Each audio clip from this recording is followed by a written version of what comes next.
চট্টগ্রামের আনোয়ারা ও কর্ণফুলী উপজেলায় দাঁড়িপাল্লা প্রতীকে গণভোটে হ্যাঁ প্রচারণার অংশ হিসেবে গণসংযোগ অনুষ্ঠিত হয়েছে। রবিবার বিকেলে আয়োজিত এই কর্মসূচিতে দুই উপজেলার বিভিন্ন সড়ক প্রদক্ষিণ করে প্রচার চালানো হয়।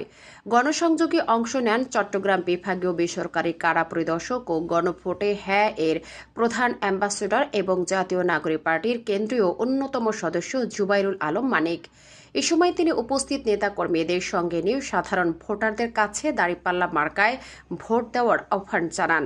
কর্মসূচিতে আরও উপস্থিত ছিলেন আনোয়ারা উপজেলা জাতীয় নাগরিক পার্টি এর যুগ্ম সমন্বয়কারী মোহাম্মদ দেলোয়ার হোসেন, দক্ষিণ জেলা সদস্য মোহাম্মদ আকাশ নূর, শ্রমিক শক্তির সমন্বয়কারী আহমদ নূর মোহাম্মদ তানভীর, জুলাই যুদ্ধের সাজ্জাদ, শ্রমিক শক্তির মোহাম্মদ আরিফ, যুবশক্তির বোরহান ও রাসেল সহ স্থানীয় নেতাকর্মীরা। গণসংযোগকালে নেতারা বিভিন্ন বাজার ও সড়কে পথসভা করেন এবং গণভোটে হ্যাঁ ভোটের পক্ষে জনমত গড়ে তোলার আহ্বান জানান।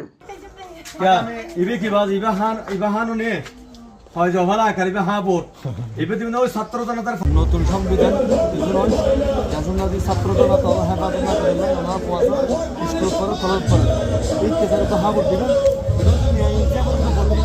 নীতিগত ভাবে হাবুট দেয়া পুরি আর ফওয়াসা স্কুল পড়ার মাদ্রাসা পড়ার অনুর রক্ষণ হবে কোন সাহেবের লাই আর তো